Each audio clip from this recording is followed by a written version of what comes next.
सगळ्यांचं माझ्या यूट्यूब चॅनलमध्ये मनापासून स्वागत आणि सगळ्यांना आजचा दिवस खूप आनंदाचा जावो। आता सकाळचे 8 वाजलेले आहेत आणि आता झाडांची फुलं आणायला आली आहे। देवपूजा करायची त्यासाठी फुलं आणायला आली आहे आणि जास्वंदीला आता भरपूर फुलं लागलेली आहेत। पलीकडे पांढरी जास्वंदी आहे आणि तिलाही भरपूर फुलं लागलेली आहेत। फुलांनी नुसतं झाड गच्च असं लगडलेलं आहे।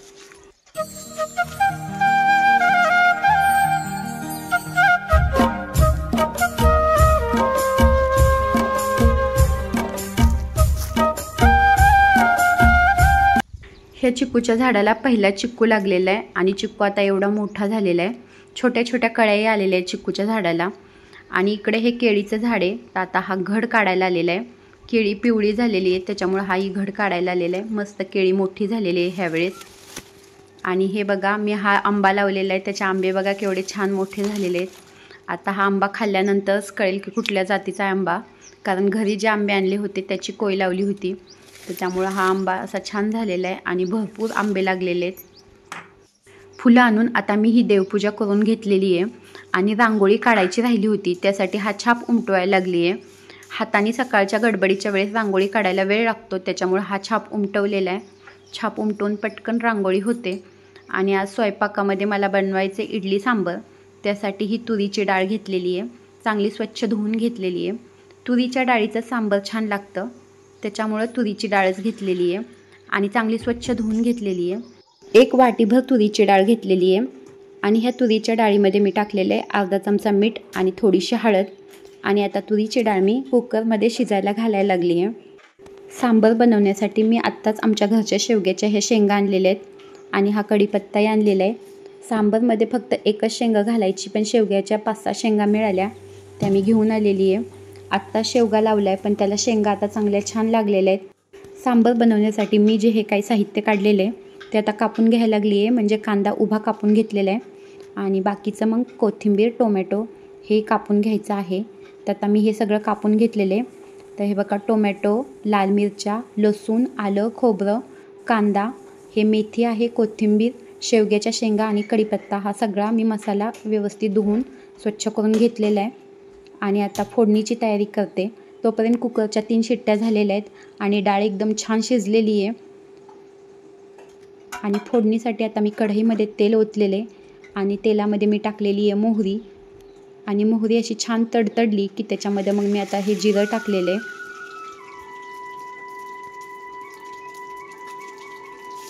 आणि जिरा आणि मोहरी छान तडतडल्यानंतर त्याच्यामध्ये टाकलेला आहे कांदा, त्यानंतर कढीपत्ता,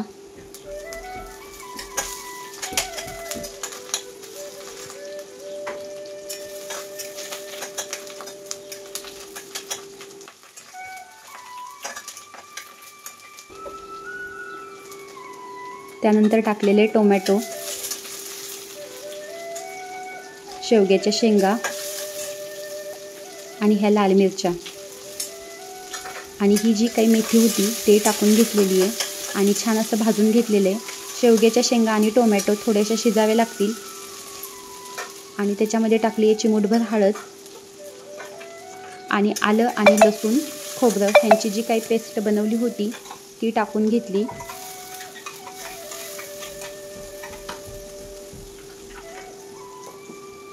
आणि छान असं भाजून घेतलेलं आहे। 1 चमचा लाल तिखट टाकलेलं आहे आणि सांबर मसाला 1 चमचा मोठा चमचा टाकलेला आहे आणि थोड्याशा पाण्यामध्ये छान असं आहे की नाही शेवग्याच्या शेंगा आणि टोमॅटो शिजण्यासाठी थोडंसं पाणी टाकलेलं आहे आणि झाकण ठेवून आता थोडा वेळ शिजू द्यायचे। इकडं कुकरही थंड झालेला आहे आणि तुरीची डाळही अशी छान अशी शिजलेली आहे आणि ही पळीच्या साह्याने मी अशी हटवून घेतलेली आहे आणि एकदम छान अशी शिजलेली आहे ही तुरीची डाळ। तोपर्यंत इकडं शेवग्याच्या शेंगा आणि टोमॅटो एकदम छान असे शिजलेले, झाकल्यामुळे पटकन शिजलं आणि कमी पाण्यामध्ये पटकन शिजलं जातं। त्याच्यामध्ये मी आता ही शिजलेली तुरीची डाळ टाकलेली आहे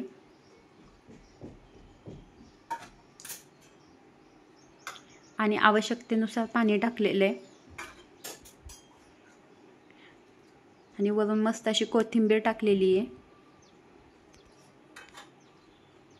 आणि चवीनुसार मीठ टाकलं वरून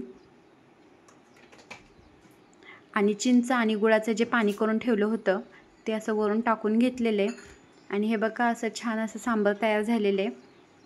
थोडा वेळ शिजलं की सांबार हे बघा छान असं झालेलं आहे, अशा कन्सिस्टन्सीमध्ये सांबार झालेलं आहे। आणि आता इडली बनवायची आहे, त्यासाठी हा इडलीचा कुकर मी ठेवलेला आहे। इडलीचं पीठ बनवण्यासाठी मी 4 वाट्या रेशनचा तांदूळ घेतलेला आहे आणि 2 वाट्या उडदाची डाळ घेतलेली आहे आणि गिरणीमधून दळून घेतलं आणि रात्रीच भिजत घातलं होतं आणि सकाळपर्यंत हे बघा छान असं पीठ फुगलेलं आहे। सोडा वगैरे काही नाही टाकलेला, पण छान असं पीठ फुगलेलं आहे।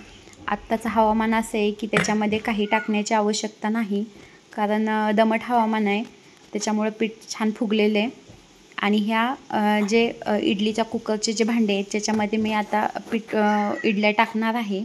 त्यांना मी आता हे तेल लावून घेतलेलं आहे, कारण त्याच्यामुळे चिटकू नये खाली, म्हणून तेल लावून घेतलेले आणि पिठामध्ये चवीनुसार मीठ टाकलेले आणि मीठ टाकून हे बघा असं छान असं हलवून घेतलेले, कारण मीठही त्याच्यामध्ये विरघळलं पाहिजे आणि सगळीकडनं गेलं पाहिजे, त्यासाठी हे बघा असं छान असं हलवून घेतलेले आणि आता पीठ तयार झालेलं आहे आणि आता इडल्या टाकायला लागली आहे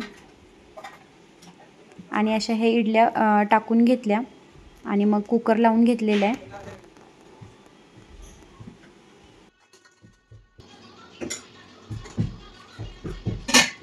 नारळाची चटणी बनवण्यासाठी मी हा नारळ आता कापून घेतलेला आहे आणि ह्या कापलेल्या नारळामध्ये हिरव्या मिरचीचे हे तुकडे टाकलेले आहेत।